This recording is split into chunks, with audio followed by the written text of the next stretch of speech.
This episode of Bend the Knee is brought to you by Lord Jason of House Ross, Lady Amanda of House Richardson, Lord Adam, the young bull of House Parker, Sir Peter of House Whittingham, the ghost of Harrenhal, Lord Thanos of the Long Isle, the mother of cats, Sir Joshua of House Ross, Lady Kendall of House Taylor, Lady Liz of House Hendricks, Lord Hunter the Foulmouth, Captain of the Guard, Sir Dustin the Rooster Knight, Captain of the Guard, Sir Ron of House Golson, Captain of the Guard, Lady Amanda, Captain of the Guard.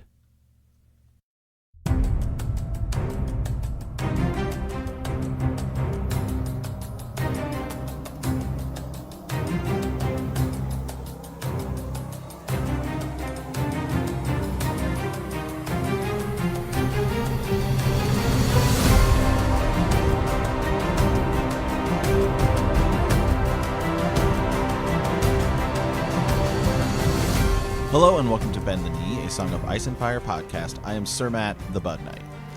And I am Sir Ezra the Watchful. Welcome to our Song of Ice and Fire book club. Today we're into Chapter 60, John 8 of A Game of Thrones.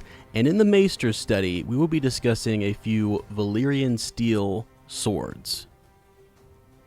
Yes. Woo! Sir Ezra, you and I have been recording, I don't know, I think we're after this episode, which, by the way, spoiler alert, it's probably going to be rather lengthy. Yeah. Because Sir Ezra and I are really fired up, and there's a lot to cover. Right. We recorded about 5 hours worth of content yesterday, I think. Yeah, we did. It was insane.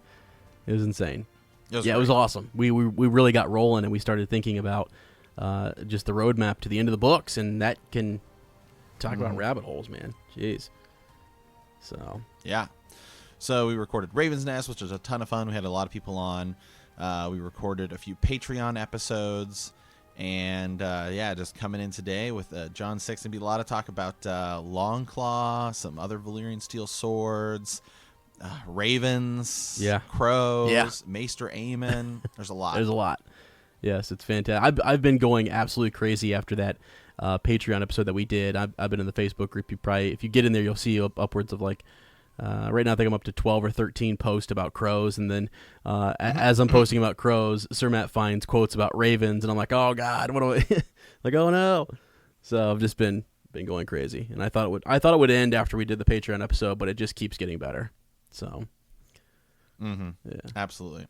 All right, well, so let's head over to Small Council. Sir Ezra, how you doing, man? Doing good. I mean, getting a lot done. We've been productive. I finally got things set up here. I feel when you're actually going to make it out, I think this coming week, right? You're going to be back here. You're traveling east. Yeah, a week from today, you and I are probably having an archery contest. So yeah, Lord, that's going to be god get ready awful. for that. I have done zero training. So as have I. Man. We also have to have a drinking contest, and woo! I have done zero training for that. I say we combine the two. Oh my God! Could you imagine, dude? Do you think that's a good idea? One of us will be searching for a new co-host because we'll be. That's like what? What if we make the archery contest? So what if it's a drinking contest and an archery contest, but we do it like you fire at the apple on top of my head. Yeah, I think that would be really show off our skills, right? Yeah, exactly, right. Jeez.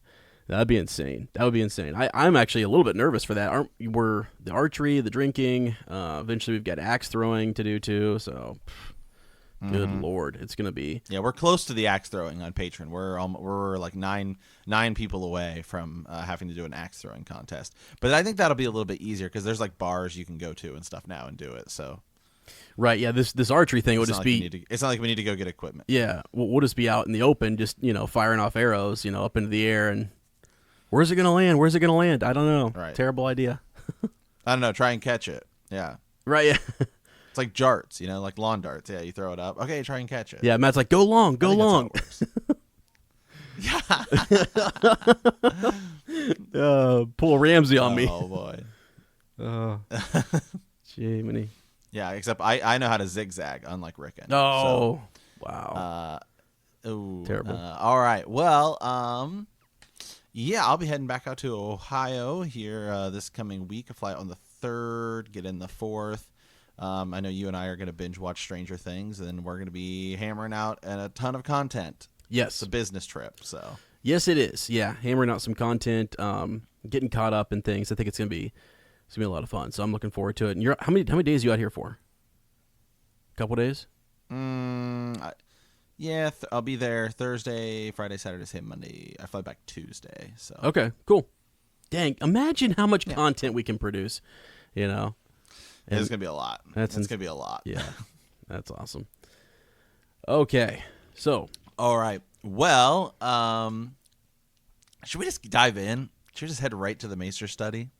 Yeah, I think we should. And this is huge. This is a kind of like the first half of it does discuss a lot of the history around Valyrian steel swords. The second half is more about a Maester's study of ravens, which makes sense because they, work with the ravens, send them to and from, castles and keeps and what have you. So, yeah, but the first part, guys, is pretty intense. And I wasn't as hyped until I started doing a little bit more research. And what's been nice about since the show is over, we've had more time to go do the research, and things that we had been planning on doing for a while we're now able to do.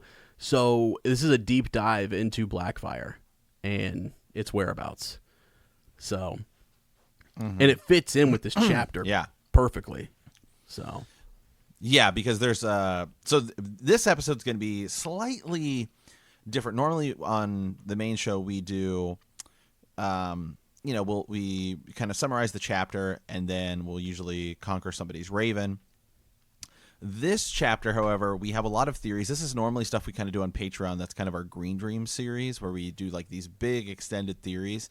But so much of it just has to do with some of the backstory of one of the swords we'll see today, Longclaw. There's an enormous theory out there that Longclaw is actually this old sword, another Valyrian sword called Blackfyre, which is Aegon the Conqueror's sword. And a lot of people believe that it's that or possibly Dark Sister, which is another one.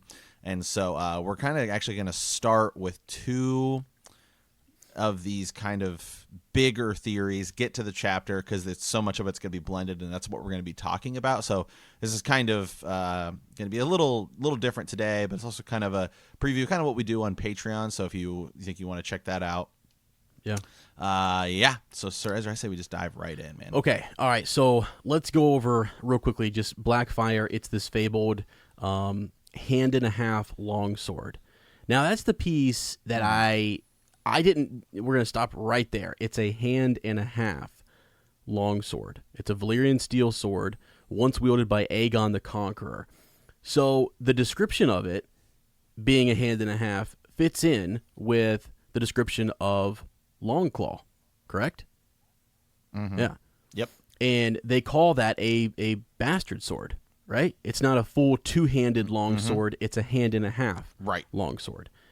Right. I always thought Blackfyre was before we started doing this research, I was like, oh yeah, it's a two-handed, sword, or maybe it's just a don't know, a one-handed sword. I didn't really pay much attention to it, but that's the detail that George puts in his books. And so, yeah, we've got a hand and a half long sword. Right, it's a sword that you would, so like a great sword, which is like what Arthur Dane uses, like Dawn. And in the show, we see him wielding two in that battle because they just want to show you that he's epic, and they don't even ever talk about Dawn or anything like that. But like a great sword, like that's something you're going to use with two hands. Right. And then that's why they make the mountain seem super cool, because he's so big he can hold two great swords. Because he's just so large, it's something that normally somebody would hold with two hands, right? And so, but like a bastard sword is a sword that you would typically you could go sword and shield if you wanted. Yeah, exactly. Yes, and so yeah, I mean, it was interesting to me because I didn't expect that description to be the same as Longclaw, because I've heard people talk about it. I'm like, I don't really know. What I thought about that, I thought maybe Dark Sister, because I was always thinking, well, yeah, Bloodraven comes north, and we knew that he had Dark Sister, and I could see him carrying that sword, or being allowed to take that sword with him to the north, if you will. Right. But yeah, but he doesn't. I mean, well, maybe he does. We don't know. I mean, this is all where we're kind of speculating and theorizing a little bit, and we have to go back to kind of like the Blackfyre Rebellion. So that was Aegon the Conqueror's sword, Blackfyre, and it's passed down. We could go over all the different people who wield it. We're going to skip all of that, and we're going to get to the point where it is passed down to Daemon Targaryen, who's legitimized, who was a bastard of Aegon the Fourth. Is that right? Yeah. Mm-hmm. And instead of going to his son Daeron, it goes to Daemon. And it just causes a lot of controversy. The sword that should have been passed down to his trueborn son, and it's the king's sword, right? It's the king's sword. Mm-hmm. So there's a whole nother thing, right? It goes to the rightful king. And that's another reason why people have said, well, Jon gets a sword. He gets a sword that is a hand and a half long sword, and it comes from from Jorah Mormont, which we're going to get into later as to how did he get that? How does Bear Island have this sword, and why in the world would it come over to? I don't buy it. First of all, I just don't believe. I think it's a lie. I think a lot of what happens in this chapter with the story of Longclaw is not true. It would stay on Bear Island if it were up to me, because he's at the Night's Watch or whatever. What's the Night's Watch going to do? Return the sword later? But anyways, so the Blackfyre Rebellion, right? It's sort of Daemon. He fights against his brother, and you've got even bastard brothers. We know Bittersteel is famous. We know Bloodrave is famous. Those are two half brothers. They were bastards who were legitimized. They were great bastards because they came from noble houses. And they end up fighting on the red grass field. There's this whole, big Blackfyre rebellion. Well, Daemon actually, he wins a battle with it. He wins, he beats, I forget who it is, Corbray, is that his name? Gawain? Yeah. Mm-hmm. He fought with him. But then once he is struck down, or once he falls, his son for a short time picks it up. Bloodraven is the one who's kind of, defeats Daemon, if you will. And right there is where the mystery sort of happens. It's sort of like, where does that sword go from the red grass field? Right, Sir Matt? So what are your thoughts on where that sword goes? Whose hand is it in? Well, we're kind of led to believe that ultimately it somehow ends up with Bittersteel, Aegor Rivers, who is another one of Aegon the Fourth's bastards. And so a lot of people believe that, young Griff is going to be coming over with that sword. And in the Sworn Sword, the second of the Dunk and Egg series, or the second book in A Night of Seven Kingdoms, when they're talking to Eustace Osgrey about why he supported the Blackfyres, is because he said anybody could see that Daemon Blackfyre was the man who was worthy of being king, not Daeron, who becomes Daeron, Daeron the Second. Yeah. Because Daemon had the sword, and he was a warrior. And because he had the sword, they felt like he was the rightful king. And so that's why that's going to be an argument that I think people who think that it's with young Griff are going to say is like, oh no, young Griff has the sword, or in the book they could make the argument, oh, he is a Targaryen and he has the sword, but he could still be he could be a Blackfyre. We'll still wait to see what happens there. But the more I think about it, the more I'm thinking no. There's a lot of evidence in this chapter that does support this Longclaw is Blackfyre theory. Yeah. One thing that's interesting about Bittersteel and what he does, there's the first Blackfyre rebellion, then there's the second, and it's very much made known to us that Daemon, the second Blackfyre, who shows up and tries to, it's actually a rebellion that stopped before it ever even starts. He doesn't have the sword. Bittersteel doesn't give him the sword, and they try to make excuses as to maybe why that happened. He's more of a minstrel. He's more poetic. He's not the warrior type that his father was, and so maybe that's why Bittersteel is withholding the sword.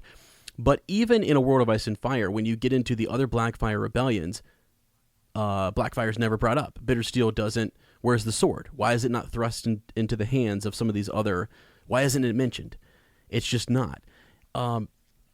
So there's that. Now, the one thing that is said, so let me go over a couple things here that I think are interesting. Sir Eustace, you brought him up in the Sworn Sword, mentions that Young Aemon, here we go, I got a quote. Young Aemon took up Blackfyre when the blade slipped from his dying father's fingers. This is the first Blackfyre rebellion.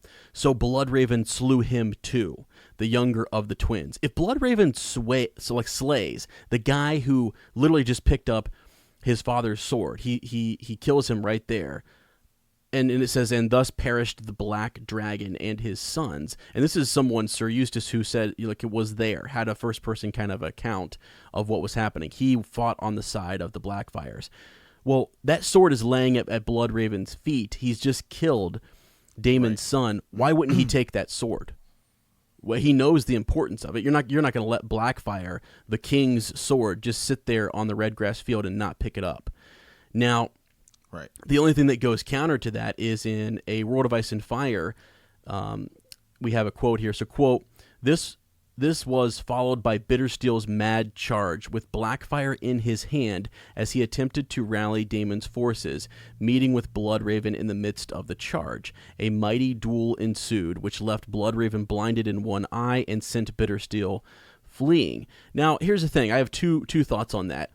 Either the Maester... It's things that get passed down, and we've always talked about point of view, and the perspective is that the Maester was... Because my question is, from Sir Eustace's point of view, how does Bittersteel get the sword when Bloodraven is the one who kind of... It's with arrows. I mean, he shoots him down, so maybe they're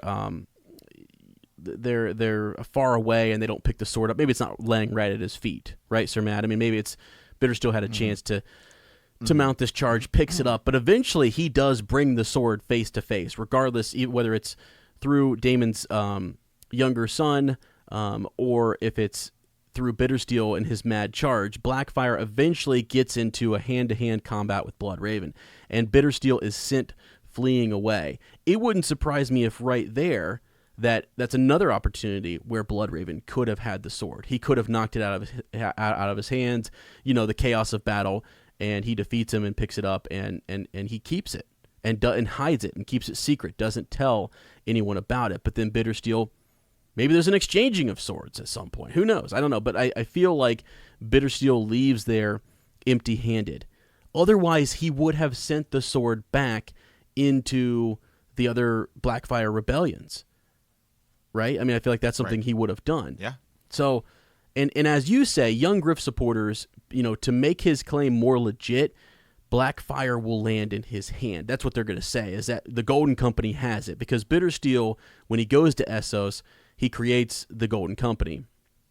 And, is able to, they're kind of, it's an easy call. When Aegon, young Griff shows up and he wants to request that the Golden Company fight for him, it's a no-brainer. They know how they were formed. They knew the history to their company, and they may have a Valyrian steel sword, and it may be proclaimed as Blackfyre, but I don't know that it will be. Well, keep in mind. So today we're gonna be going more with the kind of is Longclaw Blackfyre theory, but we do know that Brendan Rivers also wielded the other. So there's two Valyrian steel swords. There's Blackfyre and Dark Sister, and we know for a fact that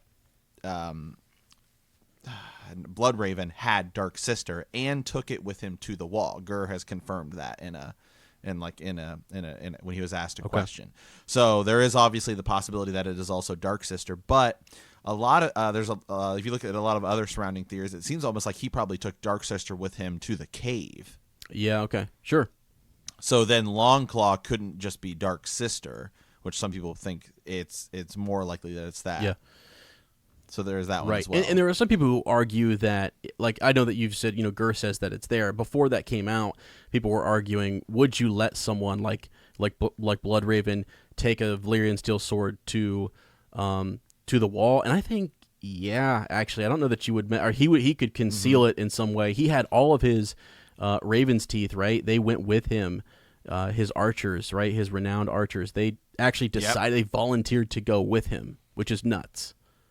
Why? Why would all of those men decide to follow him to the wall? That's a whole other thing of itself. But yeah, okay. So, anyways, there's a tidbit there. So now here's some really cool information.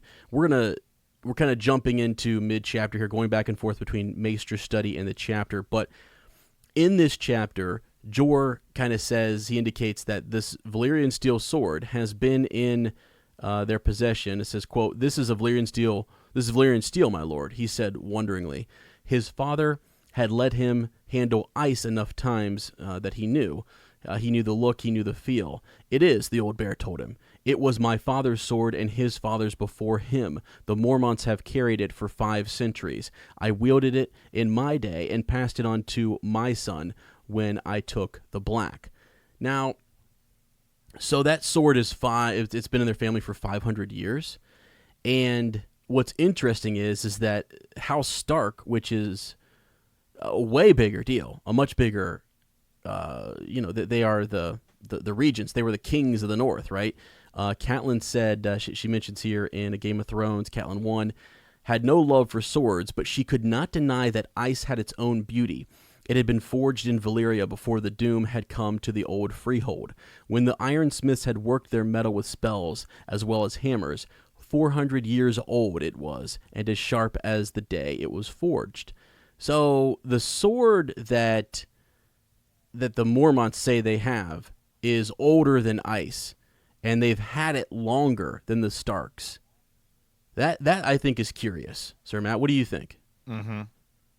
Oh, absolutely. Yeah, it's very curious. Yeah, because the Mormonts are kind of look at the amount of men that they could muster. In the show, it's kind of a funny thing that they don't have very many men to send, and they're kind of this poorer house. They have Bear Isle, but that was given to them by the Starks. They had nothing, and so they go from having nothing to what they've had this sword for 500 years. That number just doesn't match. It just doesn't make sense. It's just there's no way they would have it longer. It's no way that House Mormont has a sword like this, and House Lannister, although they did have a sword, that's been always their thing. They're trying to get a sword. They're hard to come by, right? They're very hard to come by, and it's a great thing to have a Valyrian steel sword in your family. So it just doesn't make sense. And the other thing that doesn't make sense to me is that sword. I feel like when you go to, I know that he says that the story is he left it for his son, for Jorah Mormont, and then he dishonored it, and so at least he left the sword, and then like his sister and their family sent the sword back to Jorah. I don't buy that. Why would you need to send it to him? Why not keep it for the person next in line? That's a house sword that should stay there. What are they going to do when Mormont dies? When Jorah Mormont dies, House Mormont is going to come up to Castle Black and say, "Hey, we want the sword back."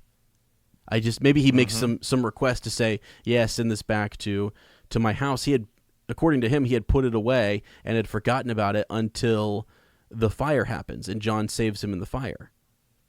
So none of that really makes sense, in my opinion. Yeah, I'm 100%. Yeah, I'm 100% with you. So, did you have any more thoughts on that? I mean, is that sort of what other proof do you have, I guess, or what are your other thoughts that would kind of tie Blackfyre to Longclaw? Well, the other thing you got to think about is surely someone you could make the argument that, and I think people have online made the argument that Daemon Blackfyre II wasn't worthy of the sword because he's not really a fighter, right? We see him lose in the Mystery Knight relatively easily. And then he falls in the mud. They start calling him the Brown Dragon. Yep.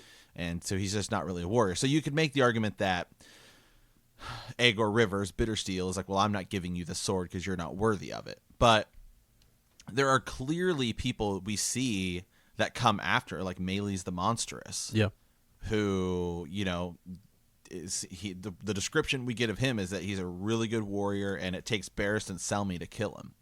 So you would imagine that somebody like that would be the person you put your faith in and you give him the sword.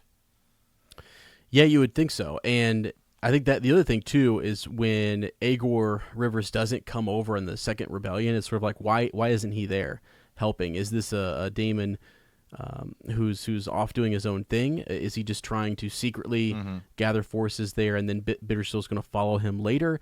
It didn't seem to have his backing, and that seemed to be what was more important, is that Bittersteel back you and validate your claim to the throne. So, yeah, I mean that's very interesting, and I think that's the piece. Maybe we will get more in the Dunk and Egg series. Like maybe there will be more mentions of Blackfyre and what's going on with it, unless it's supposed to be a super big secret. But if we don't ever see it reappear with Bittersteel, then one would have to assume that someone from that battle at the Redgrass Field has it, because it was well known that Daemon took it into battle. His son picked it up. He was slew, and then Bittersteel fights Bloodraven with it. Well, and think about and then he comes back over, and Bittersteel comes back over during the third Blackfyre Rebellion, and then is captured. Yep. Yeah.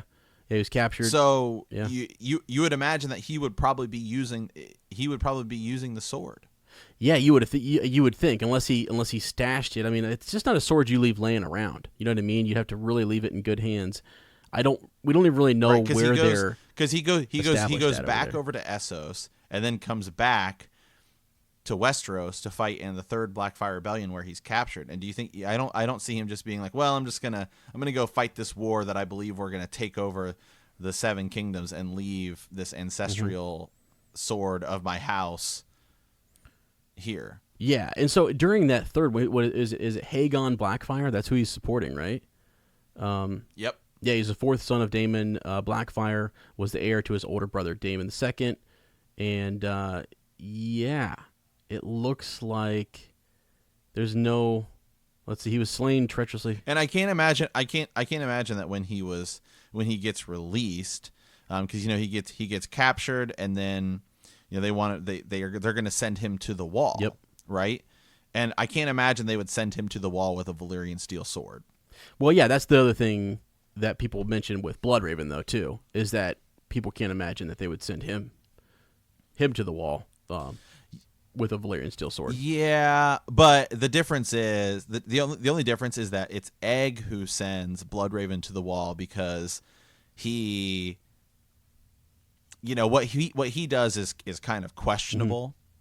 Right, I mean, he kills Aenys Blackfyre when Aenys Blackfyre comes over, because he wants to put an end to the Blackfyres and destroy any chance they have of making any claim to the throne. Yeah. As opposed to Bittersteel, who is in complete open rebellion against the throne, and this isn't his first time doing it. I agree with you. I'm just saying most people's counter is that, why would you let them, go up there with a sword? Well, he's got an escort. He's got Dunk escorting him. He's got Aemon going up there, and he's got all of his archers going up there as well with Bloodraven. So that definitely is different. And George has confirmed that he did take it up there, and one could hide the sword too. But yeah, if they've captured Aegor, I mean, Bloodraven beat him, the first time, and then they capture Aegor during the third rebellion. There's no sword. Hagon doesn't have the sword, as far as we know. It even says that he surrendered his sword, but then still was killed. And it's like, okay, what's up with that? I mean, this just, why is the sword never mentioned? So, anyways, now, so if the Golden Company, I mean, unless he left it with the Golden Company, that's which is just far-fetched, right? That's sort of our thing, is it just doesn't seem like he would do that. You'd put it back in the hands of the rightful heir. That's just what you do. So, okay. Yeah. Yeah. So that's really, now back to one of the things I was mentioning was just that, like, the evolution of his writing. If you go back and look at the times at which he wrote the Mystery Knight, and he wrote some of this stuff concerning the Blackfyre Rebellion, and he had those thoughts, it's like, is he creating those stories to help influence, to make things work in A Song of Ice and Fire, or is it vice versa? You know what I mean? Like, that's what I wondered. When Blackfyre isn't mentioned, we don't really quite know much about it until later on. Then you start to theorize, like, oh, this sword Longclaw is turning out to be a much more important sword than we realized, and it's one of those things that will help identify Jon as a Targaryen, as a true Targaryen and heir to the throne. Right. So, yeah. So, and that was sort of some of your points too. Were just that, like, the irony in with all of the stuff that happens in the Blackfyre rebellions from Bittersteel on down, they didn't have the sword. So, if Aegon Aegon Targaryen or young Griff shows up and he doesn't have the sword, but Jon does. Jon Snow has the sword. It's just sort of one of those, and Jon's supposed to be a bastard, and Dany's being warned to, beware the false dragon. Well, which one of them's false, right? You really have a conundrum there. You've got young Griff, who doesn't have a sword and could be the Mummer's dragon, or it could be Jon, who's a bastard. We know he's from House, Stark. There's a lot for her to kind of have to figure out concerning that false dragon. Right. So. Well, I mean, think about it like this: if you have as essentially three people, let's say you have young Griff, Daenerys, and Jon all pressing. Jon isn't really pressing as we've seen in the show, but Jon has a claim to the throne. Yeah. If he has Blackfyre, that's kind of his bargaining chip, because Dany, we know, is a true Targaryen, and she also has dragons, and then that kind of leaves young Griff out of the equation, I guess. Right. He has to have something that would help validate. He's got John Connington, right? I mean, he's got some of these folks around him. Rhaegar's best friend. Yeah, who can tell that story. That's really, but he has the weaker evidence, I guess, if you will. So, right. Yeah, that's pretty. It's just pretty neat, It's neat to think about how that sword can be such a big deal. And I just and I want to give full credit to the Reddit user there, because I love the connection between House Stark and House Mormont.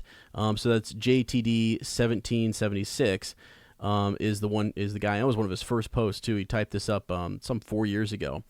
And the idea between like the 100-year difference in ice and Longclaw is what throws me. That's the part that really throws me. I'm like, wow, that just doesn't make sense at all. That could be perspective. Yeah. It could be Jeor Mormont saying, I don't know, 500 years. centuries, And Cat, yeah. I feel I trust Cat a little bit more with the knowledge of ice and 400 years than I trust Jeor Mormont in 500 years. Yeah.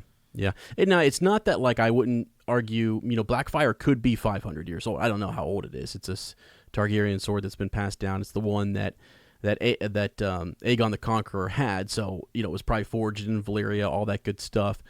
But it just didn't belong to House Mormont. You know what I mean? It just wasn't. I'm sorry, Longclaw, I think is very different. The other thing that's interesting about that story too is that the handle, right, the pommel and everything was burned off. There was some wood to it. There was some other workings that that Jeor remade the sword, which we'll get into later, right? That's all very interesting, and that he changes sort of the hilt, if you will. Right.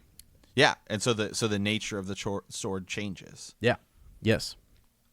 Right. So.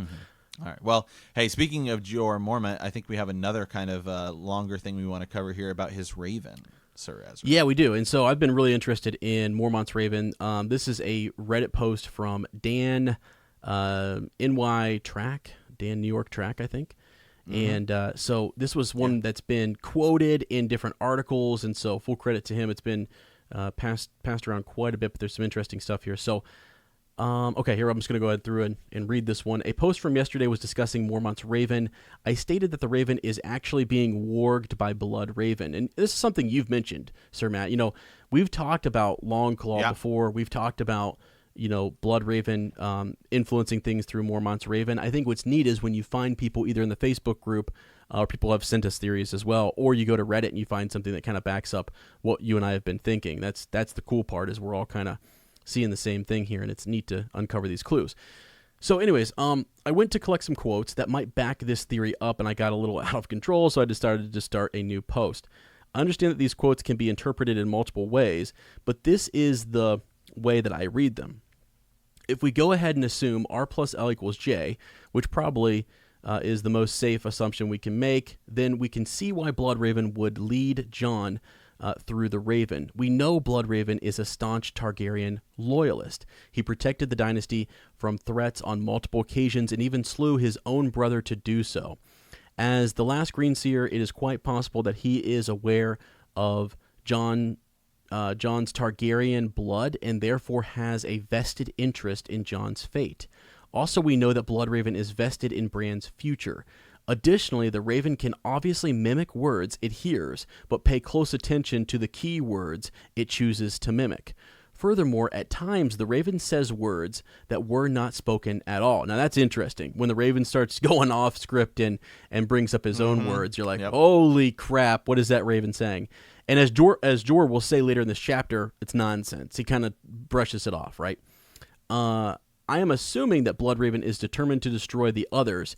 Keep these things in mind while reading through some of these quotes from the series, and let me know what you think, or if we can add any to this theory. So this is Bloodraven talking to Bran. I'm trying, the crow replied. Say, got any corn? Now, that kind of goes, so this is the idea of Bloodraven. Is that Bloodraven? I don't know. I have a whole qualm about that, so you can go to Patreon and check out my issue with people saying that Bloodraven is the three-eyed crow that Bran is talking to. So that first one, not so sure I buy. But there's a couple of these. Bloodraven is excited that Bran will live. Bran was going to live. My brother is going to live, he told Mormont. The Lord Commander shook his head, gathered up a fistful of corn, and whistled. The raven flew to his shoulder, crying, Live, live. Bloodraven knew it was foolish to send Royce as a lead ranger. The Royce boy was green as summer grass, yet he insisted on the honor of his own command, saying it was due him as a knight. I did not wish to offend his lord father, so I yielded. I sent him out with 2 men I deemed as good as any in the watch. More fool I. Fool, the raven agreed. So, yeah, that's not a good idea. Tyrion glanced up. The bird peered down at him with those beady black eyes, ruffling its wings. Fool, it called again. Doubtless old Mormont would take it amiss if he throttled the creature. A pity. Bloodraven knows that fire kills whites. So every time we say Bloodraven knows, we're assuming that Bloodraven is speaking through the raven. Excuse me, I almost said crow. Jon tried to shout, but his voice was gone. Staggering to his feet, he kicked the arm away and snatched the lamp from the old bear's fingers. The flames flickered and almost died. Burn, the raven called. Burn, burn, burn. Taunting the word further to Jon can be taken as suspicious. Taunting the word father, excuse me. Taunting the word father. So the bird says, Father, taunted the old raven, bobbing its head as it walked across Mormont's shoulders. Father. Bloodraven would obviously be disgusted by Joffrey being on the throne. Quote, we have white shadows in the woods, unquiet dead stalking our halls, and a boy sits the iron throne, he said in disgust. The raven laughed shrilly, and that's a quote. That's from the book. The raven laughed shrilly. Boy, boy, boy, boy. About Longclaw, which may be effective in battling the others. Take it, echoed his raven, preening. Take it, take it. So that's about Longclaw, okay? Bloodraven was the what of the Lord Commander. Yeah, Bloodraven was the Lord Commander of the Watch. He wants the Watch to remember its real purpose, protecting the realm against the others. Quote, yet if the Night's Watch does not remember, who will? Quote, who will? Chimed the talkative raven. Who will? Bloodraven knew Jon considered abandoning his oath to the Watch. Quote, no, the raven echoed from Mormont's shoulder. No. What's that about? So, and that's no as in like, K-N-O-W. Bloodraven most likely knows of the coming war of the others. Jon chewed his lip. The raven flapped its wings at him. War, war, war, it sang. Bloodraven is possibly trying to make Jon question why his father wanted him there, or, Bloodraven himself is questioning why. Quote, your Lord Father sent you to us, Jon. Why? Who can say? Why? The raven called. Bloodraven knows that Craster is a slave of the others, and knows Craster's women are pretty much slaves too. And this is interesting. This is actually pretty cool that the raven calls them slaves. So the women looked at his at thin lips. This is our place. Craster keeps us safe. Better to die free than to live a slave. Slave, muttered the raven. He's, it's like he's calling them a slave. Bloodraven again is reiterating that he knows of Craster's horrendous deeds. Quote, he gives his sons to the woods. A long silence then. Yes, and yes, the raven muttered, strutting. Yes, yes, yes. Now that's interesting. He didn't mimic anything there, right?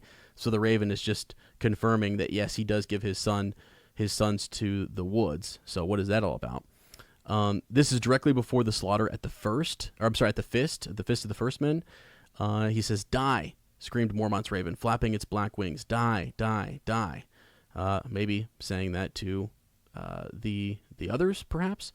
After Samwell informed Mormont that he got the messages out at the fist, "Good," on Mormont's shoulder, his own raven echoed, "Good, good." So, saying that that's a good thing. We're good. Bloodrave telling Sam to hurry up and flee Crasters. "Quick," the raven said. "Quick, quick, quick." Now, some of that he's echoing.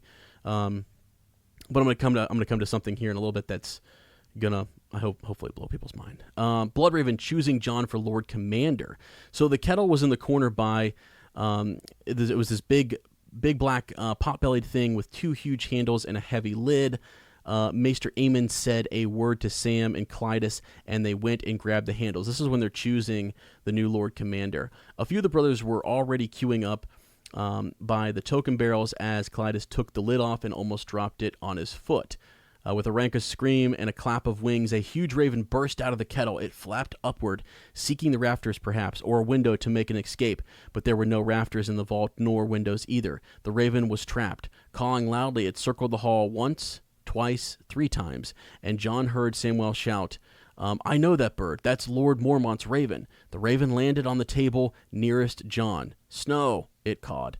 It was an old bird, dirty and beraggled. "Snow," it said again. "Snow, snow, snow." It walked over to the end of the table, spread its wings again, and flew to Jon's shoulder, almost, indicating that we want Jon Snow to be the Lord Commander.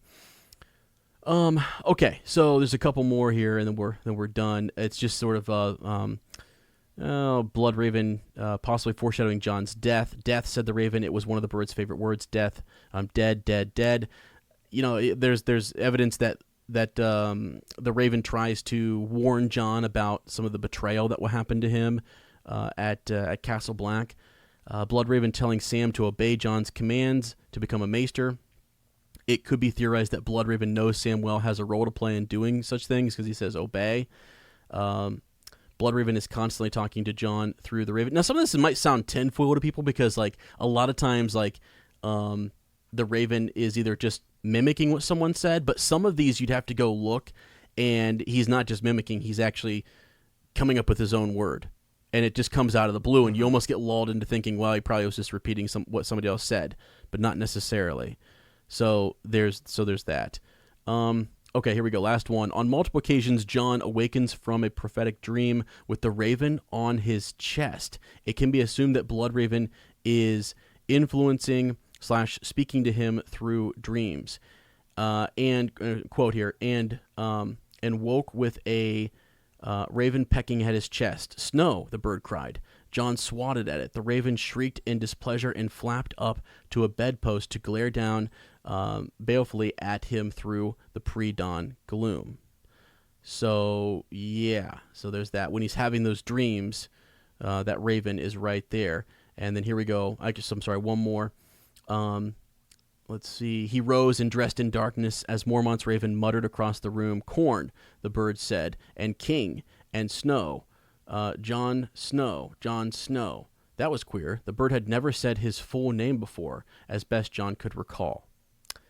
And so that's kind of the final, point there. Just that eventually we get from corn to king to Jon Snow. There are theories that the raven is also, when it says corn three times when they're up at the Fist of the First Men, that he's warning them. It's like the 3 soundings of the horn warning the men that these are others and that they are in danger, even though they kind of already know they're in danger. Oftentimes people have theorized that the etymology between corn and cornet and horn are very similar. So there's theories out there about that as well, which are really cool. So, but yeah, there's a lot. Now, one more thing, and then we'll kind of move away from this. Something I found very interesting in A Storm of Swords, Samwell 2. So this is just crazy. The bird says, "Snow," the bird called. "Snow, snow. Wherever the raven went, Mormont soon followed."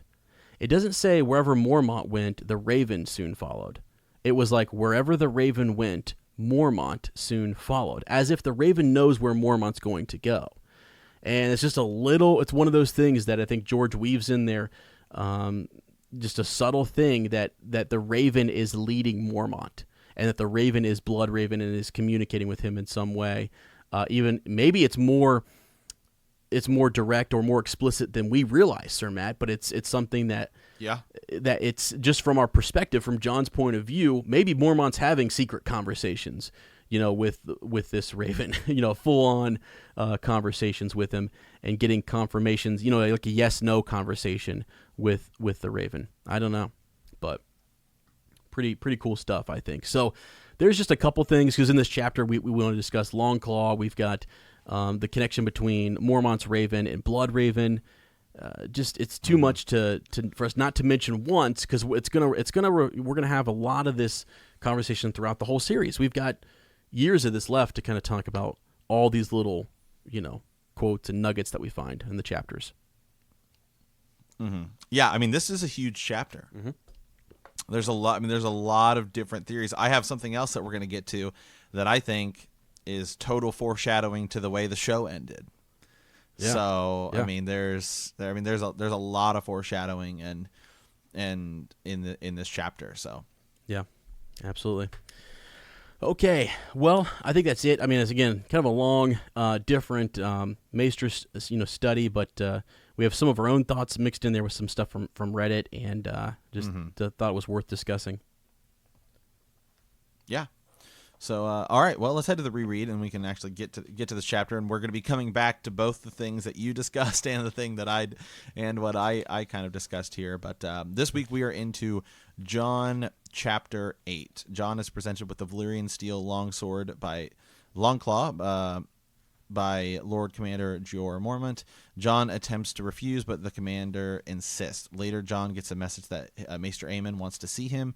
The Maester knows that Jon is divided between his duty and his family loyalties, and explains that he sympathizes. When Jon rejects his empathy, the old man reveals that he is Aemon Targaryen, son of King Maekar I. Last time we were with Jon was when they went above the wall to... that's when they are attacked by the Whites, and Jon saves Jeor Mormont with the help of Ghost, and they kill one of the Whites, and he saves the Lord Commander. So in this chapter, he's getting the sword, and that's what's it's his present essentially for saving the Lord Commander. So all right, so I always like to read about the first paragraph. "Are you well, Snow?" Lord Mormont asks, scowling. "Well," the Raven squawked. "Well, I am, my lord," Jon lied, loudly as if that could make it true. "And you?" Mormont frowned. "A dead man tried to kill me. How well could I be?" He scratched under his chin. His shaggy gray beard had been singed in the fire, and he'd hacked it off. The pale stubble of his new whiskers made him look old and grumpy. "You do not look well. How is your hand?" "Healing." Jon flexed his bandaged fingers to show him. So this next line right here is a line that a lot of people use to say that Jon is not fireproof, right? Because we talked about Dany possibly being fireproof. That's, they always come back to this. "He had burned himself more badly than he knew, throwing the flaming drapes, and his right hand was swathed in silk halfway to the elbow. And at the time he'd felt nothing. The agony had come after. His cracked red skin oozed fluid, and fearsome blood blisters rose between his fingers, big as roaches. The Maester say I'll have scars, but otherwise the hand should be as good as it was before." So a lot of people have argued, is Jon fireproof? Is he like Dany? Is he fireproof? And there's a lot of people go back and forth and say, well, it's dragon fire that they're immune to. But we see Dany, the hot water and everything. Yep. The hot water, things like that as well. So it is possible that Dany, because Dany is a true Targaryen. Her mom is a Targaryen. Her dad is a Targaryen. Jon is not. Jon is ice and fire. Right. Yeah, that's a good point, because I think that's something, even when we were talking about it in the show, we get kind of carried away with the whole idea that, we could prove this, through dragon fire or something. But yeah, you're right. He's ice and fire. So yeah, they kind of talk more about just his hands and getting back to his duties and making sure that he's okay to kind of perform.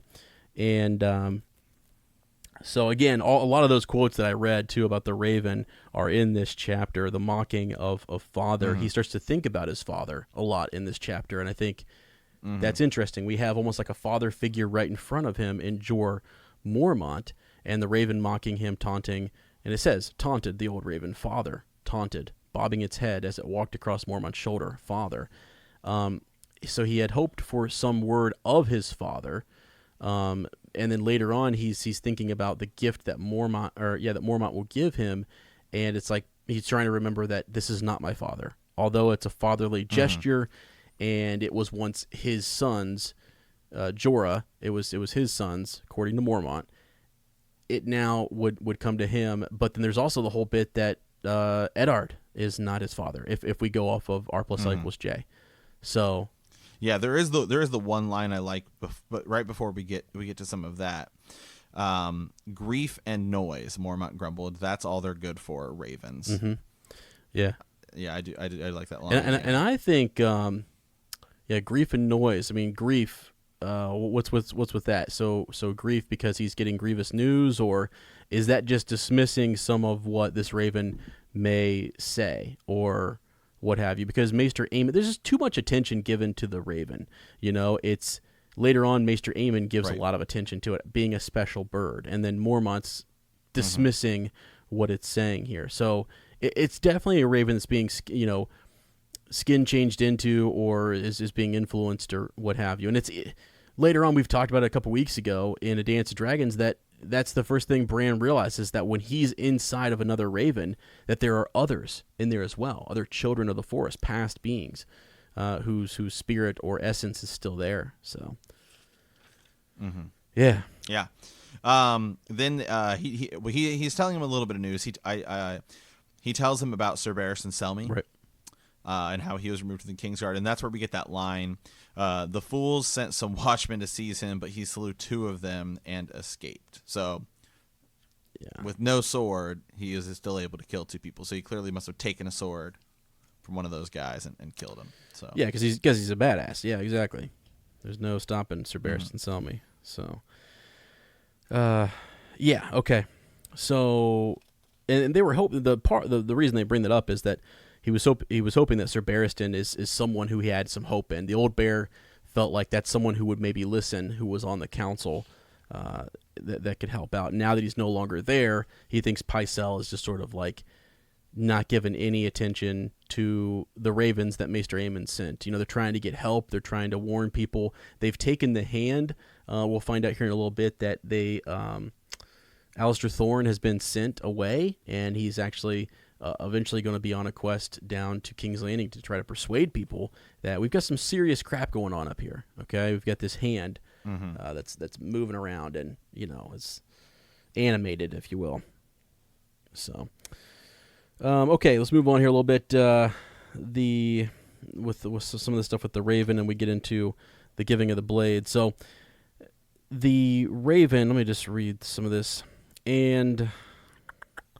Oh, they tell us what they want, and it's little enough. He kind of says about King's Landing that they decide what to give and what not to give there. So now Jon has realized that Robb has called the banners, and he realizes that that's not something that they want him to know. And I think, again, a fatherly type of thing, a gesture here, either by Aemon or by Mormont, Commander Mormont, that they don't want Jon to know that his brother is rallying forces, if they can help it, because that's just another thing that tears at him and would cause him maybe to want to leave the Night's Watch, and that's just not, he can't do it. It means death if he were to do it. So there's that. Robb was marching and he was not, no matter how often Jon told himself that his place was here now with his new brothers on the wall, he still felt craven. He felt like he should be there. And that's when the raven, Craven Raven, says, corn. Oh, be quiet, the old bear told him. Snow, how soon does Maester Aemon say you'll have the use of your hand? And he says soon, and he can get back to some of his activities. So this is when he pulls out this large sword, black metal scabbard, banded with silver. Here, you'll be ready for this then. The raven flapped down and landed on the table, strutting towards the sword, head cocked curiously. Jon, right there. So there's curiosity in this sword. What is this thing? And there's more to it. If the Raven's interested in it, then we all should be interested in it. More than just it's a cool sword and it's Valyrian steel. Jon hesitated. He had no inkling of what this meant. My lord? The fire melted the silver off the pommel and burnt the crossguard and grip. Well, dry leather and old wood. What would you expect? The blade now. You'll need a fire 100 times hotter to harm the blade. Mormont shoved the scabbard across the rough oak planks. I had the rest made anew. Take it. And this is where the Raven says, take it, echoed the Raven, preening. Take it, take it. So that's important. And he does, right? So he awkwardly takes it and realizes as he looks at it, Sir Matt, that it's Valyrian steel. It's got those ripples. Mm-hmm. It's been forged. And he's familiar with Valyrian steel because of ice. And so this is where we were earlier drawing the comparison between ice and this sword and its age and where it's from. And these are Valyrian steel swords far up in the north. And that's curious because most of them are in the south. So, yeah. He goes on. This is where he tells a story about how how his son brought dishonor to House Mormont and, how he has to pass the sword on. And that's sad. It's interesting. It made me think, when we watched in the show and Jorah Mormont gets Heartsbane and sort of uses it or whatever. And you and I have been doing the whole, roadmap to how the books will end. And I think when you take this up and you think about if this sword is really not a Mormont sword and they really never had a Valyrian steel sword, then that gesture is, I guess it makes a little bit more sense why Jon wouldn't give it up, or why Jorah, if he comes full circle and is redeemed in some way, why we don't give that sword back to him, So yeah, he's giving me his son's sword. My son brought dishonor to House Mormont, but at least he had the grace to leave the sword behind when he fled. Yeah, my sister returned it to. Returned it to my keeping, but the very sight of it reminded me of Jorah's name. So I put it aside and thought no more of it until we found it in the ashes of my bedchamber. Yep. So he forgets about it. He forgets about the sword. Yeah, I don't even think he knew it was there. Does Jorah ever talk about it having the sword? That's something we didn't look up. Part of our research. I was kind of wondering. Does he ever mention Longclaw? Not that I can remember. I remember in the show. In the show, he does. Jon tries to give it to him. Remember when they go north to get the white to take back to Cersei, Jon tries to give him Longclaw, and he says no. Yeah. Okay. The only mention when I type in just in a search of Ice and Fire, Jorah and Longclaw together is this bit right here that we're in, which is Jorah. Right. So, because I'm trying to think of, did he ever mention it in the books being a sword that he was entitled to, or missing that sword or right. dishonoring the family name, which he does talk about, but then he doesn't ever talk about returning or leaving the sword or anything like that. So that's, something to watch or to keep track of. So, and Jon doesn't want to take the sword, right? I mean, he's just a good kid. He's just this, he doesn't want to steal. This is a great line here. So, let's see. Okay. So he had these dreams, right? That he would one day be given, Eddard's sword. He would be given ice, and he would declare that Jon had proved himself a true Stark and place ice in his hand. Even then, he had known it was only a child's folly. No bastard could ever hope to wield a father's sword. Wow. Well, actually, we have historical, and see when this is written, I think that's a line that George highlights and says, you know what, there will be a story where a bastard, hopes to does wield his father's sword, and there is a Targaryen king who did this and found his bastard, air quote bastard son, to be more worthy of the sword, if you will. So, but even that memory shamed him. What kind of man stole his own brother's birthright? I have no right to this, he thought, no more than to ice.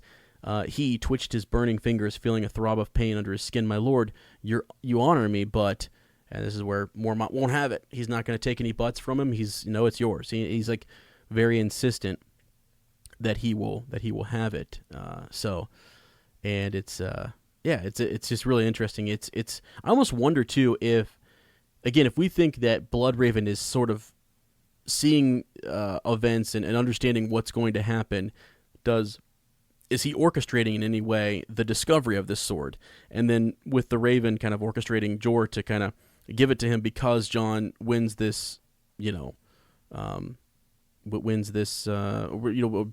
this other or whatever, or saves Mormont's life. Because otherwise, according to Mormont, he would have just forgot it. It would have just been left there it would have never have, I don't know. It just goes to the wayside. Which is another thing that's just just a sword just sitting. Yeah, it's a Valyrian steel sword. That's no joke. I mean, those things are so expensive, and that's not something you cast aside lightly. Even if it means that your son dishonored you, and maybe he didn't want to think about that. Well, then send it back to Bear Isle, right? I mean, don't have it in your sight. So, then he goes on to talk. Well, about, and even then, then they go on to talk a little bit about right here. You fought bravely and more to the point. You thought quickly. Fire. Yes, damn it. We ought to have known. We ought to have remembered. The long night has come before. 8,000 years is a good while, but to be sure. Yet if the night's watch does not remember, who will?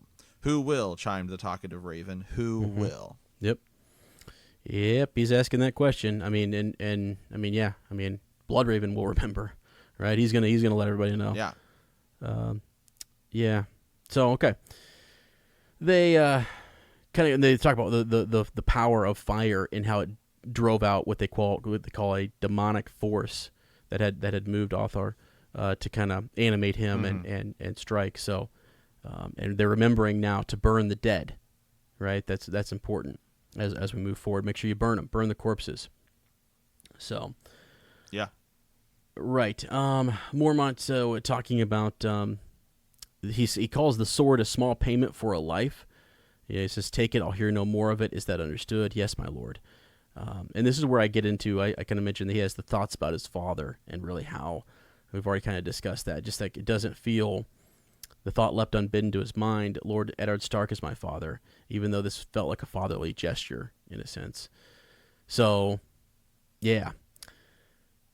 Okay. Okay. So then they go over the name. They tried to name the sword, and it's they say that bears and wolves have claws, and so they decide to keep the name Longclaw. It's been replaced with the White Wolf. All right. That's to kind of indicate that it's Jon's sword now, and he made it for him, and so he's gone through all of that work. It's like, all right, got to take the sword. So. Yeah, and the old bear seems pleased that he decides to keep kind of the name the same. And that's the part too. It's like, what is this? Why he has a whole backstory for the sword. I mean, that's the other thing that people would kind of counter. Like he's got a backstory. He's got a name, Longclaw. He seems pleased that Jon wants to keep that same name and doesn't rename it something different. Why is that? So, anyways. They talk about it being this is where, I can't see the exact quote, but that it being a hand and a half, it being a bastard sword, and that you've got Sir Endrew is showing up, and he is someone who is replacing Sir Alistair Thorne, and that's Sir Endrew Tarth, so, related to Brienne of Tarth, and he's a good man, and he's someone who can help him, master that sword. Okay. Yeah. I do like the line. I do like the line though, as I think about it. The wolves have claws as much as bears, and as much as dragons. Yeah. Claw. Yeah, sure. Now here's an interesting line. As I was reading, I was thinking about my Ravens versus Crow, situation here, and just thinking about how the connotations surrounding crows. I put a free kind of preview up on Facebook. You guys can go listen to just a quick preview of Ravens versus Crows. What we believe are maybe two green seers. You've got the last green seer, and then you've got the three-eyed crow, and they're different people. So if you're interested in checking that out, head over to Patreon, and that's going to be a full-blown thing as of today. So that should be up today for you guys to listen to, part one. And basically, I was looking for lines where crows are depicted in a negative way, and there's a lot of the word choice around them, the connotation associated with those words is negative, and or is dark, or what have you. And there's a lot of that in this chapter, and there's a lot of this in this series. So just an interesting, literally one line here that really stood out to me is when Jon is listening to. Let me read it. Let me back up here a little bit. So Mormont snorted because I sent him. So he's asking why did he send Alistair Thorne away? He's like, I sent him.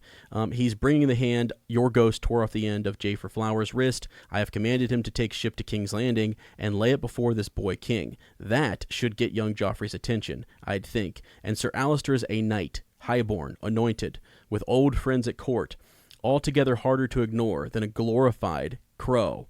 Crow. Jon thought the raven sounded faintly indignant. And it's just like, why? Why does the raven says crow and sounds faintly indignant. Right. So it's not just the crow saying something. The crow says, so that that also tells us that the crow doesn't just say something, it says something with meaning. Yes, and it seems to have kind of its own personality, its own tone, and when it's saying the word, because you could say crow, or you could say crow. You could say it a lot of different ways. You could say, how do you pronounce it? Yeah, what do you emphasize? So he's the raven sounded faintly indignant, and it's just one of those things that when and then Old Nan tells us, and this is just a quick little plug again for that because I think it's one of the best episodes we've ever done. I think it's one of the best. It is the best episode. It's the best episode. Yeah, it's like the best Patreon thing we've ever done. It's freaking amazing. You guys have to go check it out. Old Nan says that all crows are liars. The crow is a tricksy bird, and and we have a raven now, kind of being, saying the word crow and saying it faintly indignantly. So, anyways, okay, moving on. But yeah, so the Lord Commander kind of continues. He's ignoring the bird.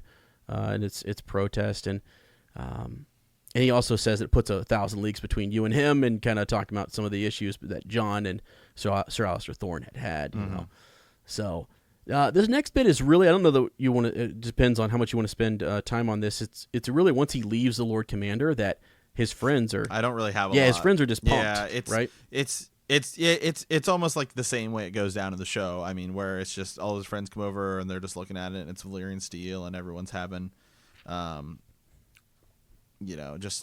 just having a lot of fun with it. Yeah, there's really only about one line in here I found interesting.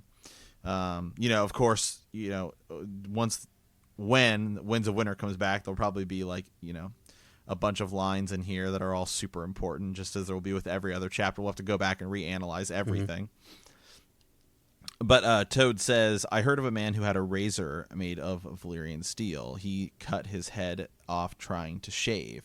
So I just thought that interesting. Oh, there's the razor, possibly the dagger, because, just that idea of Valyrian steel and smaller blades, and if there's any connection there. Right, yeah. Guys, put your tinfoil on here for a second, because here's something. I was thinking, you know how almost every chapter, I think it is literally about every chapter, the phrase the others pops up. And it's it's normally about just it says right here, the others laughed and even Jon had to smile. So it's talking about the other boys around there. But what genius in calling these creatures the others, capital O. And then he there's other ways to say that, right. They all laughed and even Jon had to smile or whatever. But he always says the others laughed. It's funny to me because it literally pops up all the freaking time, and it's nuts. The very next paragraph starts with the other white, the one-handed thing that had been a ranger. So literally those two paragraphs, if you look at them, you have the others laughed and the other white. It's so nuts sometimes the way he writes. Mm-hmm. So, okay. All right, yeah. So let's move on past that. I mean, he's sort of he's happy, I guess, and that they're happy and he's having a good time and they're hooting and hollering. But Samwell kind of notices that he's not doing well, or that he's still kind of distant or whatever. And right. Well, he does go up and he meets with Ghost first. Yeah. Okay. And I think there's something kind of interesting there. So, they're still kind of walking around. Ghost was curled up and asleep by the side of the door, but he lifted his head as the sound of Jon's boot.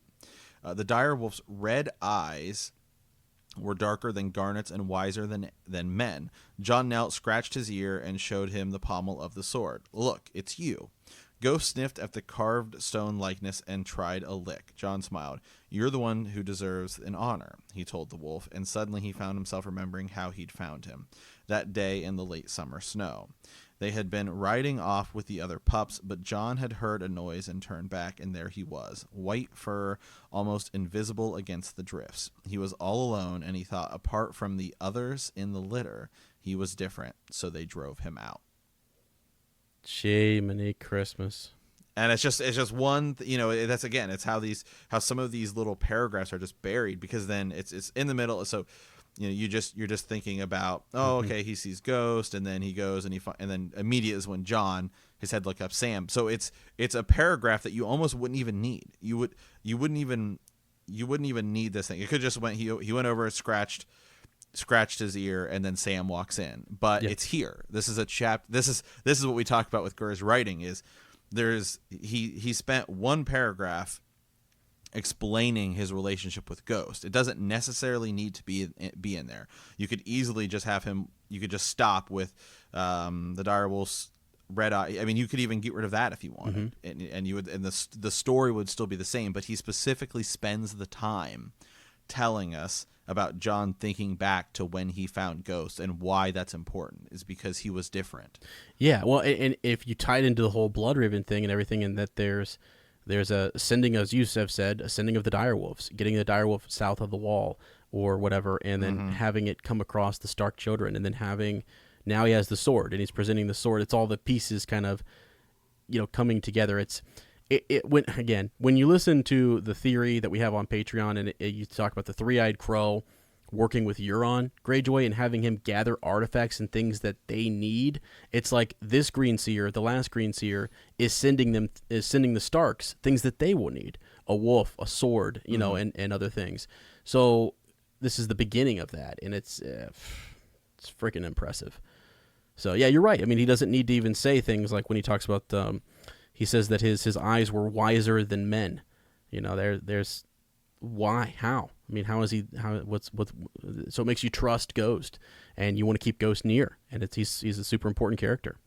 So, not according to the show, but I mean, he is in the books.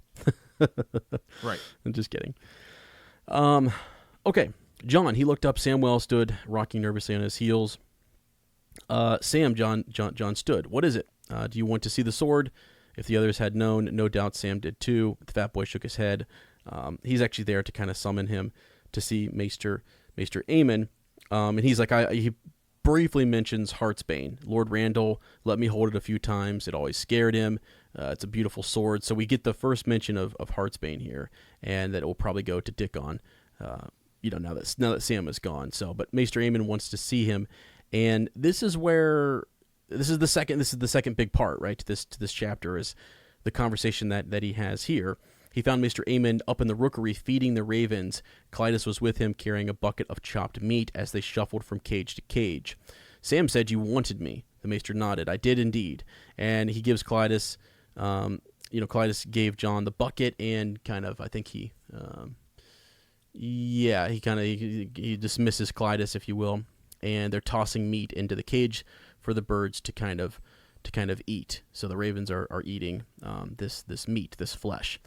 And one of the things that you mentioned, Sir Matt, the interesting part here is that as they're discussing ravens, they're discussing that they eat meat, and he mentions that Lord Mormont's raven is an interesting bird. He's a rare bird who likes fruit and corn. He's different from some of these other birds, yes. Right? He is. Yeah, he's different than the other ravens. Yeah. So why? Again, what, like every line. Yeah, right here. Yeah. Lord Mormont. So this is when he goes to meet Maester Aemon. Lord Mormont's raven likes fruit and corn. He's a rare bird. Most ravens will eat grain, but they prefer flesh. It makes them strong, and I fear they relish the taste of blood, in that they are like men, and like men, not all ravens are alike. So we've just had a line about how Ghost was different, and now we're having a line about how ravens are different. And a lot of people looked at this line here, that they prefer flesh. That's the whole when Jojen is in the cave. The cave. Is he dead? Are they going to feed him to Bran to make him stronger? Right. The whole Jojen pace theory is that. I mean that's your if you're a believer in that theory, that's your evidence right there. Mm-hmm. Yep. Yeah. There's definitely something to that. There's a lot of ravens up there, ready to eat. And the one thing too, when in this book when they depict like crows eating as well, they talk about them pecking and eating eyes, even though they are eating flesh and things. It's sort of like it's in a different type of way. There's something more negative about it or whatever. But there's also a really cool line, and you read this to me before we started, and I was like, holy smokes, oh my God. So they talk about doves and pigeons and how they can be trained to carry messages. Though the raven is a stronger flyer, larger, bolder, far more clever, better able to defend itself against hawks. All of those are good things. We're talking about the raven being a better, stronger bird, and it just seems to be held in a better light. Yet ravens are black, and they eat the dead. They eat the dead. And so we think about the others raising the dead, and that whole thing of the association that maybe the ravens are, on the right side of this, eating the dead. I don't know. So some godly men abhor them. Baelor the Blessed tried to replace all the ravens with doves.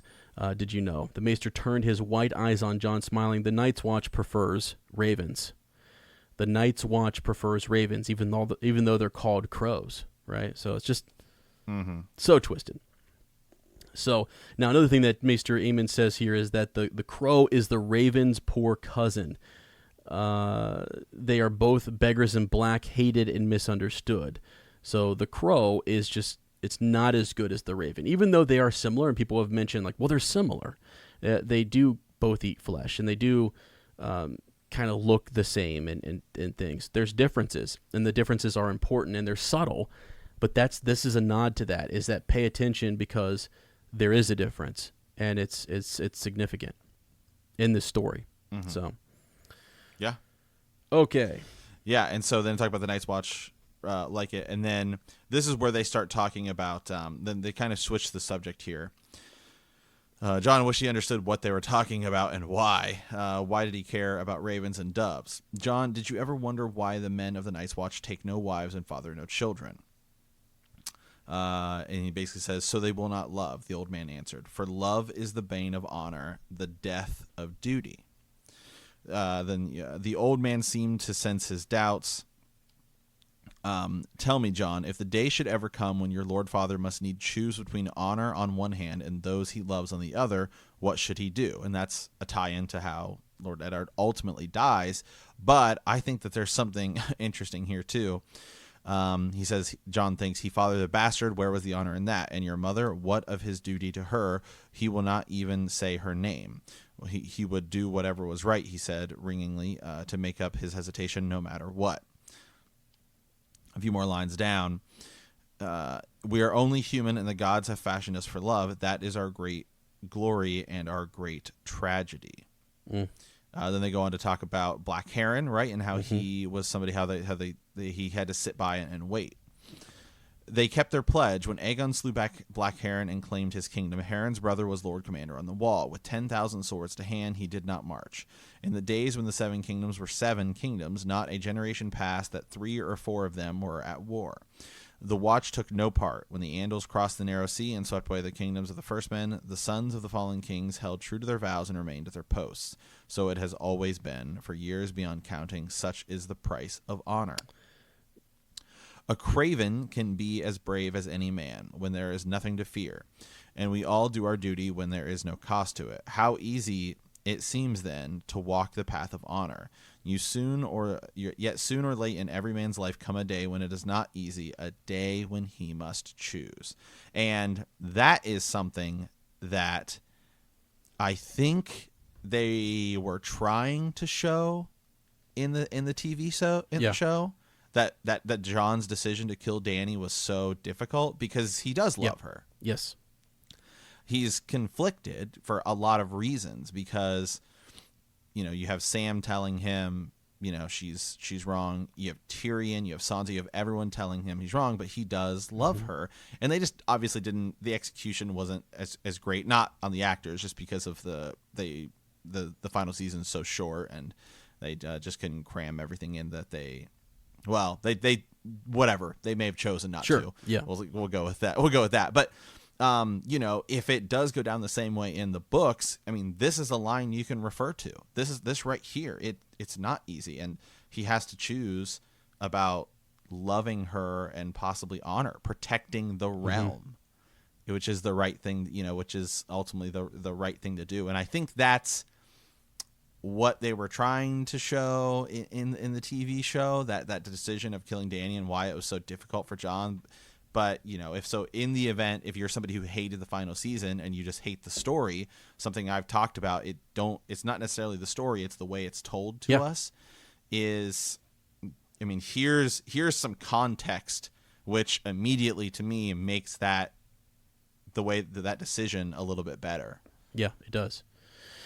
Yeah, I agree with you. I agree. It's, it's all about choices, the choice that you make and things. And it's like, he's going to have in the book. What's cool too is he has multiple times where he has to make these choices. From this conversation moving forward, he gets hit with a big decision here real soon, and then he's going to have more as he journeys beyond the wall and back again. And I think what we should ask ourselves when we talk and when we look at Jon Snow is he doing what's right? Because he mentions that his father Eddard does what's right, and he says that he would be 1 in 1,000 or 1 in 10,000. Maester Aemon is impressed by that, and really, he is trying to do what's right. He is not giving up his mother's name because it could mean, death if you tie that back to who she was with and all this sort of stuff. So it's a hard choice to make, and that's the choice that he's making. One more thing I have to mention, I love the idea that the Night's Watch is watchful. They are ever watchful, and they've been watching for years. And the longer they watch, the more they get mocked in the Seven Kingdoms. And it's like, man, but once upon a time, when the Seven Kingdoms were seven kingdoms, I love this line, that not a generation passed where 3 or 4 men were not at war. We're not 3 or 4 of the kingdoms were not at war, and they had sons on the wall who, back in that time, it wasn't because of a crime necessarily. You went there because it was a great honor, and you served the realm as a whole. And I just think that's so cool. It's something again that kind of slides by that you're like, wow, this is a big deal, and we are really watching for something. There is a reason for Jon to keep his vows and to stay here and to be a part of this honored kind of group. It could be one of the most, is laughed at now and scoffed at here, but it's one of the greatest. We always think of the Kingsguard being this epic, super, cool group, but it's like the Night's Watch were once that group. They are the order that protects the realms of men. So I just think it's a great reminder. So, because I'm obsessed with the Night's Watch. Okay. Yeah. I think it's great too. Okay, so then it basically ends with us finding out who Maester Aemon is. Because Jon's like, you don't know, no one knows. Even if I am his bastard, he's still my father. Maester Aemon sighed. Have you heard nothing I've told you, Jon? Do you think that you are the first? 3 times the god saw fit to test my vows, once when I was a boy, once in the fullness of my manhood, and once when I was grown old. But then my strength was fled, my eyes grown dim, yet that last choice was as cruel as the first. Ravens would bring news from the south, words darker than their wings. There's another tie in the ravens. The ruin of my house, the death of my kin, disgrace and desolation. What could I have done? Old, blind, frail. I was helpless. Yet it still grieved me to sit forgotten as they cut down my brother's poor grandson and his son and even the little children. Jon was shocked to see with a shine of tears in the old man's eyes. Who are you? A toothless smile quivered on the ancient lips. Only a maester in the citadel bound to the service of Castle Black and the Night's Watch. In my order, we put aside our house names when we don the collar. The old man touches maester chain. My father was Maekar, the first of his name. My brother Aegon reigned in after him in my stead. My grandfather named me for Prince Aemon, after Prince Aemon the Dragon Knight. Aemon Targaryen, Jon could scarcely believe. Once, so you see, Jon, I do know. And knowing I will tell you to stay or go, you must make a choice yourself. as I have. Yeah. Yeah. So it's he's made the choice. Clearly, he made the choice to stay, but he's not going to tell him what to do. But it's a choice you will have to face, and it's something. I think it's. You think of Maester Aemon, and later on his journey when he heads back to the Citadel. There's a lot of controversy. There's a lot of different things that happen. They can move maesters around. And one of the things, though, when you become a maester at the Night's Watch, it's sort of like we talked earlier about why he went up there. He went up there during the time of Bloodrave. There was a reason that he came to the Wall. The Targaryens are still in power. Why does he stay there? And that's been talked about a lot. Like he could have been replaced, but then you get into the issue of him taking his vows and being a member of the Night's Watch. So it's almost a little bit different than just being like the Grand Maester at King's Landing or being a Maester at one of the other keeps. He is a part of the Night's Watch, which is something else. But Marwyn the Mage later on will talk about why do you think that these fools in the Citadel have let him just waste up there, and they don't communicate with him, and they want to forget him. They want to move past the age of magic and Targaryens and dragons. They're into science, and they're trying to weed all of that out. So that's a really cool piece about learning that it's Aemon Targaryen, and it's so cool to think the things that he went through and the trials and stuff. And he does know, as he says to Jon, he knows what it's like to stay up here, like the other men that he had mentioned who. They made a vow. They swore to protect the realms of men here and to do their duty at the Wall and to keep watch. So, whew, goodness. Do you think he knows who Jon really is? Yes, I do. yeah, I do. I don't know that I think there's a plan. You don't travel north with Bloodraven and not know. I mean, maybe it had been forgotten, but it's one of those things that I could kind of see something where Bloodraven had said to him long ago, had talked about the prophecy, the prince who was promised, and things like that. And he later in his life, maybe he misinterprets it. Maybe he knows that someone like Jon will come, but he maybe doesn't know that it's Jon. That could be the case, because when he's on his way to the Citadel, he talks about the misinterpretation of that. We talked about this when we were younger, he says, and we talked about the prince, but maybe it was the princess. And he thinks like, I wish I were younger. He's almost like he's back in that position where he now has a chance. I almost think that Aemon, like, he knows, like, he made his choice. He made his choice to stay, and he made it 3 times over. The gods tested him 3 times. But I think now he's kind of like, I would, given a 4th chance to go help Daenerys. I thought my family was lost. I thought we were eradicated. I think he would go. I think he would, if he were younger and he could forsake some of his vows there at the Citadel, that he would go and help her out. Is really what I think. So, anyways, yeah. So old Mr. Aemon, just wise, so wise. So there you go, friends. It's an important chapter. I mean, it's one that I think a lot of people will read and be like, cool, he's given the sword, Longclaw. We learn about Maester Aemon being a Targaryen and all this stuff, but there's things in there where it's not just Maester Aemon. If you look at it again, it's Bloodraven's there. He's there through Mormont's Raven, and Blackfyre, a connection to history, could be there as well. And all of these cool things could be laying right there in that chapter. So, yeah. Yeah. All right. Well, guys, I think that's about it for this week. So, Sergio, do we have anything else in closing here? Oh, yeah. We went to Raven this week because we did.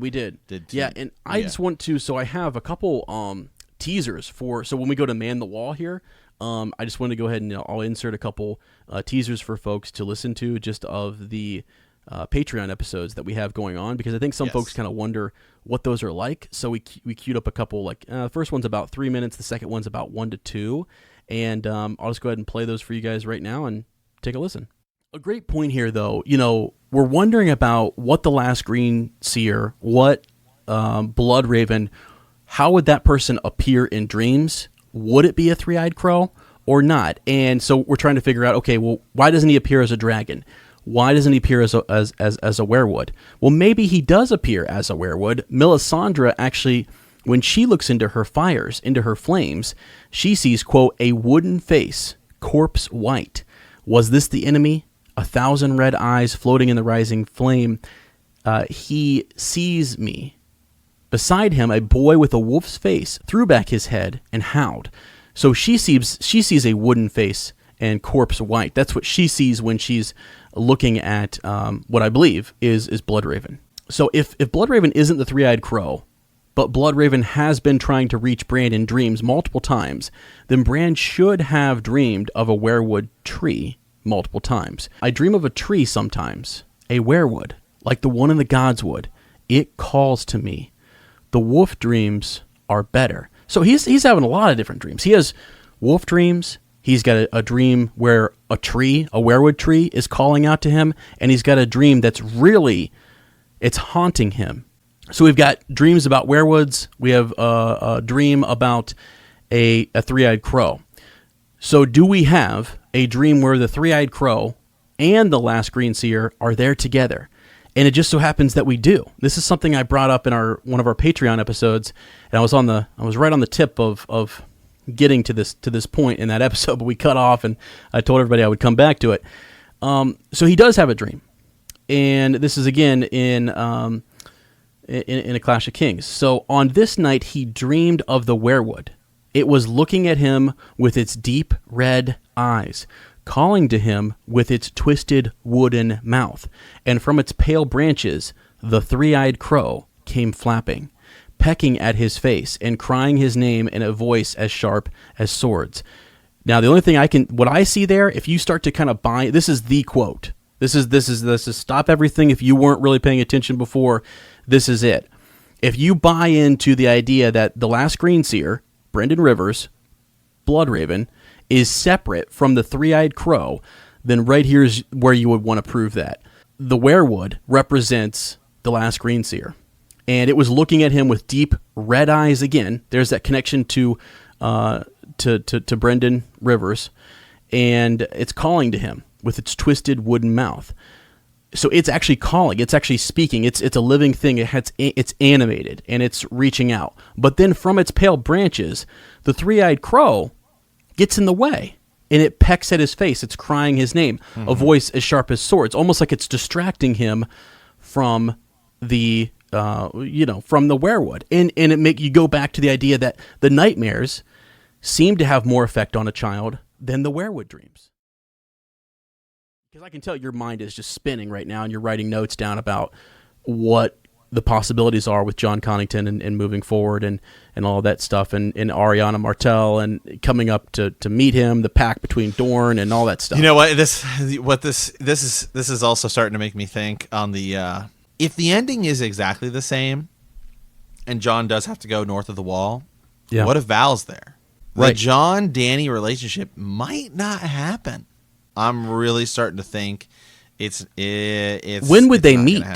When would be their first meeting? Sir Ezra, you and I have talked about the Battle of the Bastards and how it may not ever even take place in the books. Absolutely. Because you and I have talked, I think Stannis is going to win. Absolutely. Well, I just want to blow your mind real quick. So in the show, she says that like she knows Ramsay so well, right? She's talking about how well she knows him and that John should. Hell no, that's not happening. I mean, that doesn't happen. That's not going to, unless something like you said changes, then that's not the case. Now, do you see a position where Jane Poole, who is like super scared and running around nervous and has been all that stuff, and Reek has saved her? I think Reek is more likely. I think Theon is more likely to come back and give counsel to Stannis. So, okay, they may have just figured it out. All right. Oh boy. Okay. Okay. So let's say Stannis defeats Ramsay and just kind of takes Winterfell, right? Yeah. So isn't Mance Rayder supposedly at Winterfell? And so there you go. You know, we've got some. It's pretty cool content. I mean, we had a blast, right? You know, Sir Matt, we had a. Oh my gosh. Well, you know, the funny thing was we were just about at the end when part one was just going to be the episode. Right. Well, let's go back. It's something that started in Raven's Nest, which will be coming out later this week. Yeah. And it was an idea that came up that it was one of our longtime listeners, Maglum brought up, and I was like, and I kind of just saw a piece of it, and then it clicked in my head, and I was like, oh, rabbit hole. Yeah. And then that rabbit hole, you and I were doing a theory on something else. We were doing it on the first part there, the ravens and the crows. Yep. And right at about the end of that, about the 1 hour mark, as we were kind of closing up, I can't even remember exactly what it is you said, but we started talking about the books and the show. Yeah. And then I was like, well, hold on a second here. And then I said, and then I brought up something else, and then that turned into another hour that normally is stuff we would talk about off the air. Like, we would just click off and be like, okay, well, like, all right, so we finished that thought. Like, now let's, like, we just talk naturally about the show and the books and what do you think and stuff like that. And we said, let's just like keep recording, and then this will be a little like not less informal, because it ended up being one of the best discussions, if not the best discussion we've ever had. Yeah. And so luckily we just kept recording, and we just turned that into a second part of the episode. So yeah, and what I think is cool is that from there we have started a new doc where we're basically piecing together our roadmap. Yeah, like we're looking at the show now. You said this, you're like, it's almost more fun having the pieces in the show and saying, okay, how would John Connington and Lady Stoneheart and these other characters fit in? Where is Ariana Martell going to show up, and all of that kind of stuff? Yeah.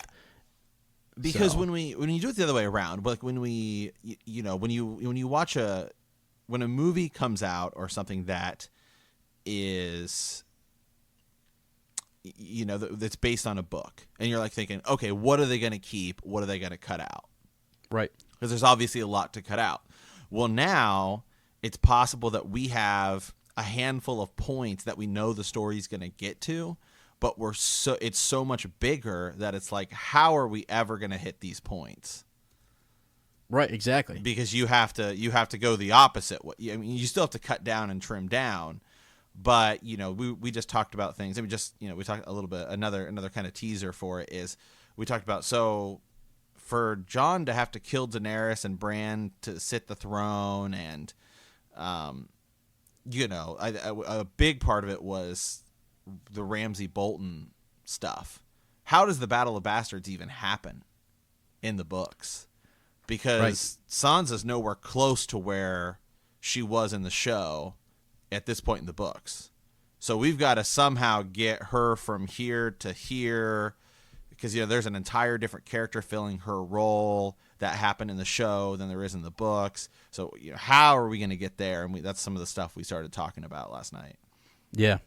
Yeah, and it's just, it was so much fun, and so we're hoping to do more of those and maybe make that roadmap, to the end of the book series kind of a thing. It really is Green Dreams is what it is, but more specifically, we're working on that master doc and might take it piece by piece, character by character, and follow their arc and get them from where they're at in A Dance of Dragons and A Feast for Crows to the end of the series. So, right, and another one of the things we looked at is, It's not simply as simple as saying, okay, well, you just do this. You just take this character and you slide them into here, and then it fixes and then we're set. Yeah, no, you move this character to this point, and you are going to have to find a way to shift all of these other characters to have it make sense to be able to hit these points that we're going to hit via what the show told us. Yeah, exactly. So you're kind of when you go about it, and you guys, when you listen to it, you'll understand. It's sort of like we're going based off of like, all right, here are some of the pillars of the show that we don't think are unchangeable, and these are big moments that we've heard are going to be kind of the same in the books, but we have so many other different characters that need to get to the same spots and help each other get here and what have you. So it's really cool. It's fun. I didn't think it would be that fun, but it's absolutely. One of them. Yeah, I mean, the character that started it all, and I posted about this on Instagram earlier, was John Connington, and we, just not to go into the whole thing, because we just did an hour on it last night, but, in the books, he's the one with grayscale. Yep. And if he has grayscale, and in the show we see Jorah Mormont being healed by Sam with grayscale, well, does that mean that John Connington's going to be healed by Sam? Mm-hmm. Because Jorah Mormont's nowhere close. And if John Connington gets healed, what happens with young Griff? Yep. Does he live? Does he die? Why How is he are we sent gonna there? get there? And then and then what information is Sam going to learn? Is that going to be different? So that's all the things that we started talking about. Okay, well, if you move this piece here, then this piece has to go here. And so, yeah. So anyway, it was a ton of fun, and we hope you guys really check it out. Yeah. Yep. Absolutely. So fantastic stuff, and yeah, looking forward to more of that. So, all right, my friend. Well, I think it is now officially time to say farewell. Thanks for sticking around, everybody. It's been for us, it's been fun. It's been a good episode, and we like absolutely doing these deeper dives and stuff. We're trying to make each chapter really significant and pull out what's given to us by George, and we're going to continue to do that to finish out Game of Thrones and looking to turn the corner into the next book. So. Mm-hmm. Well, we want to thank you for playing the Game of Thrones. In our next episode, we will be discussing Chapter 61. Daenerys 7. If you like our podcast, don't forget to subscribe, like us, write a review, leave a comment, or send us a raven at btkcast@gmail.com. We will see you in a week, and remember that winter is coming.